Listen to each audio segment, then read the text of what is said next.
பத்தி சொல்ல ஒரு நாள் போதுமா? எஸ். இண்டிபெண்டன்ட் மியூசிக் ஆர்டிஸ்டா தன்னோட கெரியரை ஸ்டார்ட் பண்ணி மியூசிக் டைரக்டர், லிரிசிஸ்ட், சிங்கர், ஆக்டர்னு பல துறைகள்ல சாதிச்சு தன்னோட திறமையால மக்கள் மனசுல இடம் பிடிச்சவரு. இப்போ வரைக்கும் எல்லாரும் ஆதினா ஆதினா அப்படின்னு கூப்பிட்டு இருக்காங்க. ஸோ இதுக்கப்புறம் சார் அப்படின்னு கூப்பிடுவாங்கன்னு நினைக்கிறேன். எஸ் பிடி சார், ஹிப்ஹாப் தமிழ்ல ஆதி அவர்களை அன்போடு பேச அழைக்கிறேன்.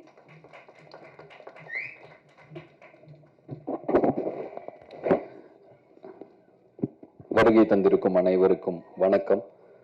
முதல்ல என்னுடைய நன்றிகளை தெரிவிச்சுக்கிறேன். எதுக்குன்னா கிட்டத்தட்ட ஒரு 4 வருட இடைவெளி பிறகு இசையமைப்பாளராக மட்டும் நடிக்காம வெறும் இசையமைப்பாளராக மட்டும் களமிறங்கிய அரண்மனை 4 அரண்மனை 4ஓட ரிவ்யூஸ் வந்து ரொம்ப பாராட்டியிருந்தீங்க எல்லாரும். ஸோ ஒரு நிறைய கமெண்ட்ஸ்லாம் பார்த்துட்டு இருப்பேன் ஜென்ரலாக நெட்டில், ஆதி நான் கம்பேக், ஆதி நான் கம்பேக்னு.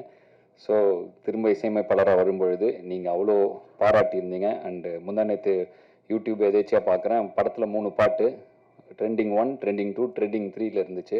ரொம்ப சந்தோஷமாக இருக்குது. ஏன்னா பந்தயத்தில் ஓடிட்டு இருக்கிற குதிரைக்கு அது பெருசாக தெரியாது. ஓய்வு எடுத்துகிட்டு வரும்பொழுது பார்வையாளர்களின் உற்சாகத்தை பொறுத்து தான் அந்த குதிரையின் வீரியமும் அந்த பெர்ஃபார்மன்ஸ் இருக்கும். ஸோ அதனால் வந்து உங்களுடைய உற்சாக வரவேற்பு வந்து எனக்கு ரொம்ப சந்தோஷமாக இருந்துச்சு. இது மேலும் ஒரு பொறுப்புணர்வை கொடுக்குது. ஸோ நீங்கள் எழுதின விமர்சனங்களுக்கும் ரசித்த ரசிகர்கள் அனைவருக்கும் ரொம்ப நன்றி. அரண்மனை 4 நல்ல வெற்றி நடை போட்டு கொண்டிருக்கு. ரொம்ப சந்தோஷமாக இருக்குது.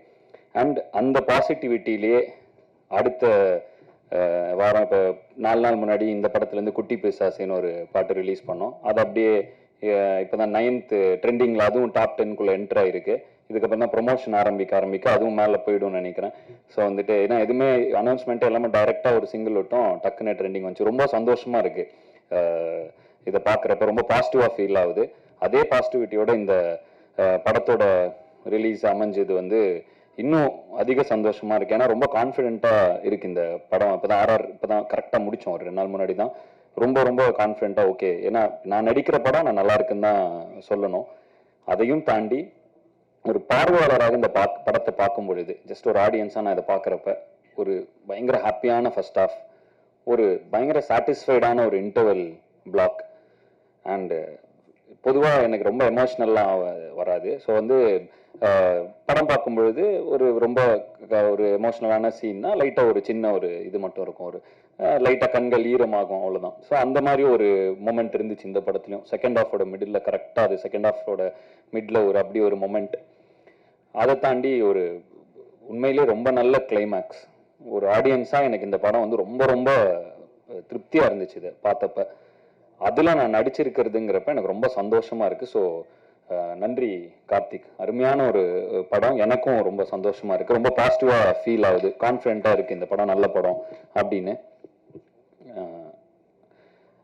திரு ஐசரி கணேசன் அவர்கள் எத்தனை படம் வேணாலும் எடுத்திருக்கலாம். பட் இந்த படத்தை ஒரு ஸ்பெஷலாக எடுத்ததுக்கு வந்து அவர் கண்டிப்பாக ஒரு ஹேட்ஸ் ஆஃப் சொல்லி ஆகணும். ஏன்னா முதல் தடவை நான் கார்த்திக் அங்கே கூப்பிட்டு போகிறப்ப இந்த கதையை சொல்லுங்க, அவர் வேணாம்பாரு, அப்புறம் வேற எங்கா போகலாம் அப்படின்னு தான் கூப்பிட்டு போனேன். அவர் வந்து இது நம்ம தான்ப்பா சொல்லணும், இது கரெக்டு, இது இருக்கிற விஷயம் கருத்து கரெக்ட் அப்படின்னாரு. பயங்கர பயங்கர ஸ்ட்ரெயிட் ஃபார்வர்டான ஒரு பர்சனாக இருக்கார். ஏன்னா வந்து கொஞ்ச நாள் முன்னாடி படம் பார்த்தாரு. பார்த்துட்டு என்னப்பா அது லிஸ்ட்லேயே இல்லை இந்த படம், பரவாயில்லையா அப்படின்னு ஸ்ட்ரெயிட் ஃபார்வர்டா எனக்கு ஒரு மாதிரி ஷாக் ஆயிடுச்சு. ஏன் லிஸ்ட்லேயே இல்லைப்பா அந்த படம் அப்படின்ட்டாரு. அதுக்கப்புறம் கால் பண்ணி இப்போதான் பார்த்து முடித்தேன், சூப்பர் அப்படின்னாரு. பொதுவாக மனசில் வரத டக்குன்னு வெளிப்படையாக பேசுகிற ஆட்கள் ரொம்ப கம்மி. பயங்கர ஸ்ட்ரெயிட் ஃபார்வர்டான ஒரு பர்சனாலிட்டி அவர். ஸோ அவர் கூட இந்த பயணம் வந்து இப்போதான் அவர் கூட நான் நெருக்கமாக வாய்ப்பு கிடைச்சிது. ரொம்ப சந்தோஷமா இருந்துச்சு அவரோட பாசிட்டிவிட்டி. நிறைய டவுட்ஸ்லாம் கேட்டுப்பேன்.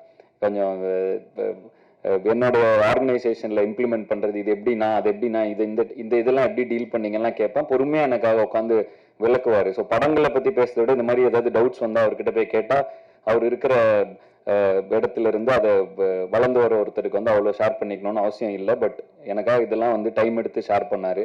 நிறைய அதை எங்கள் ஆர்கனைசேஷன் இம்ப்ளிமெண்ட்டும் பண்ணோம்னா ரொம்ப நல்லா ஒர்க் ஆகுது. ஸோ அதுக்கும் ஒரு நன்றி. அண்ட் பொதுவாக திரைப்பட இதில் வந்து இப்போ நிறைய இதில் வேலை பார்த்துட்டு இருக்கிறனால இப்போ திரைப்படங்கள் எப்படின்னா வந்து ஒரு படத்துக்கு வருவோம், நடிப்போம், ஒரு 3 மாதம் எல்லாரும் சேர்ந்து நடிப்போம். அப்புறம் ஒரு வருஷம் கழிச்சோ ஏதோ ஒரு எதேச்சியாக பார்த்தா உண்டுங்கிற மாதிரி ஒரு இதில் தான் இருக்கும். எனக்கு பர்சனலாக ஸோ வந்து இந்த படத்தில் பொறுத்த வரைக்கும் நிறைய நான் சந்தித்து கொஞ்சம் ஒர்க் பண்ணி ட்ராவல் ஆன நிறைய பேரை திரும்ப பார்த்தேன். காஷ்மீர் அன்பரி முடிஞ்சு திரும்ப இப்போ வந்தேன், மீட் பண்ணேன். மேடி ப்ரோ கூட ஒர்க் பண்ணேன். அகைன் ட்ராவல் அந்த இந்த இதில் எடிட்டர் பிரசன்னா வீரன் படத்தில் அவர் கூட ஒர்க் பண்ணியிருந்தேன். ஸோ திரும்ப இந்த படத்தில் இணைஞ்சேன். ஸோ இப்படி திரும்ப அப்படி ஒரு ஒரு இது வரப்ப அவ்வளோ சந்தோஷமா இருக்கு அந்த எக்ஸ்பீரியன்ஸே. சுட்டி அரவிந்தன் நான் இந்த படத்தில் ஒரு சின்ன ரோலில் வருவார். அவர் வந்து நான் மீசை முறுக்கு டைமில், நட்பே துணை டைமில் அவர் கூட அவர் நடிச்சிருந்தாரு. ரொம்ப நடுவில் ஒரு இடைவெளி இருந்துச்சு, திரும்ப அந்த அவரை வந்தார் இந்த படத்தில். இந்த மாதிரி பிரபு சார் வந்து ஆம்பளையில் நான் வந்து ஒரு சின்ன பாட்டில் வருவேன், அப்போ அங்கே பார்த்தேன். அதுக்கப்புறம் அப்போ வந்து அவர் மீன் குழம்புலாம் கொடுத்தாரு, எனக்கு அதை சாப்பிட்டேன். திரும்ப இந்த படத்தில் வந்து அவர் கூட நடித்தேன். அதே மீன் குழம்பு வந்துச்சு. உண்மையிலே அந்த அவர் சார் இல்லை, பட் அந்த மீன் குழம்பு உண்மையிலே சூப்பர். அதை வந்து சும்மா அமிச்சா கூட, வீட்டுக்கு அமிச்சா கூட நான் சாப்பிடுவேன். ஸோ வந்து எனக்கு ரொம்ப சந்தோஷமா இருந்துச்சு. எல்லாரும் திரும்பி பார்த்தோம், பயங்கர ஹாப்பியான ஒரு எக்ஸ்பீரியன்ஸ். ஸோ பிடி சார் வந்து ரொம்ப நிறைவான ஒரு எக்ஸ்பீரியன்ஸ். அண்ட் ப்ரொடக்ஷனா படத்துல எல்லா இளவரசு சார் இருக்காரு, பாண்டியராஜன் சார் கூட நான் சிரித்தாளுக்கு அப்புறம் அவர் இந்த திரும்ப இப்போ ஒர்க் பண்ணேன். அவர் அவ்வளோ சந்தோஷமா இருந்துச்சு அவரு கூட ஒரு 10-15 நாட்கள். ஸோ ரொம்ப நிறைவான ஒரு எக்ஸ்பீரியன்ஸா பிடி சார் இருந்தது. வந்து அதுக்கு நன்றிகளை வந்து அவங்க production team, Prabhu sir, Ashwin, Vicky, Arunachalam production manager அவரு. ஸோ இவங்க எல்லாருக்கும் தான் சொல்லணும், அவ்வளோ கம்ஃபர்டபுளா ஒரு என்வரான்மெண்ட். அது இவ்வளோ ஆர்டிஸ்ட், ஒரு நாளைக்கு எப்படியும் ஒரு 10 ஆர்டிஸ்ட் இருப்பாங்க. கோட் சீன்லாம் வந்து ஆல்மோஸ்ட் ஒரு பிரபு சார் இருக்காரு, பாக்யராஜ் சார் இருக்காரு, இளவரசு சார் இருக்காரு, மதுவந்தி மேம் இருப்பாங்க. ஸோ எல்லாம் ஒரு 10 ஆர்டிஸ்ட் இருப்பாங்க. ஸோ எல்லாரையும் கம்ஃபர்டபுளா பயங்கர சூப்பர் காமா வச்சு நல்ல ஒரு பாசிட்டிவா ஒரு என்வரான்மெண்ட் அமைச்சு கொடுத்து, அது எப்பவுமே ஒரு என்வரான்மெண்ட் பாசிட்டிவா இருந்தால் அதுல பண்ற ஆர்ட் இன்னும் பாசிட்டிவா இருக்கும். ஸோ அது மாதிரி அவங்க அமைச்சு கொடுத்தது அவங்க எல்லாருக்கும் ரொம்ப நன்றி. என் மேல் நம்பிக்கை வைத்து எனக்கு வாய்ப்பு கொடுத்த தயாரிப்பாளருக்கு மீண்டும் ஒரு முறை நன்றியை தெரிவித்துக் கொள்ளும் இந்த தருவாயில் இந்த படம் நல்லா தியேட்டர்ல May 24 ரிலீஸ் ஆகுது. நல்ல வருவாயையும் பெற்று தரும் என்று நம்புகிறேன். கண்டிப்பா அந்த படம் நல்லா இருக்கும். தாராளமா குடும்பத்தோட வந்து கண்டிப்பா பார்த்து என்ஜாய் பண்ணலாம். பேரண்ட்ஸ் குழந்தைங்களை கூட்டுவாங்க, நல்ல ஒரு மெசேஜ் இருக்கு படத்துல. ஸோ அதனால வந்து எனக்கு இந்த படம் ரொம்ப திருப்தி. உங்களுக்கும் இதை பார்த்தா தியேட்டர்ல பார்த்தா ரொம்ப என்ஜாய்மெண்ட்டாக இருக்கும். ஸோ கண்டிப்பாக உங்களுக்கும் திருப்தியாக இருக்கும்னு நம்புகிறேன். யாராவது பெயர்கள் விடுபட்டு போயிருந்தால் மன்னிக்கவும். மற்றபடி I am very very satisfied with the movie. ரொம்ப திருப்தியான படமாக அமைஞ்சுது. மீண்டும் எப்படி நான் வந்து ஆரம்ப காலகட்டத்தில் உங்களுடைய விமர்சனங்கள் மூலமாகவும் உங்களுடைய அறிவுரைகள் மூலமாகவும் என்னை வழிநடத்தியது போலவே தொடர்ந்து என்னை வழிநடத்துவீர்கள் என்ற நம்பிக்கையுடன் உங்களிடமிருந்து விடைபெறுவது ஆதி மற்றும் ஜீவா ஹிப்ஹாப் தமிழா.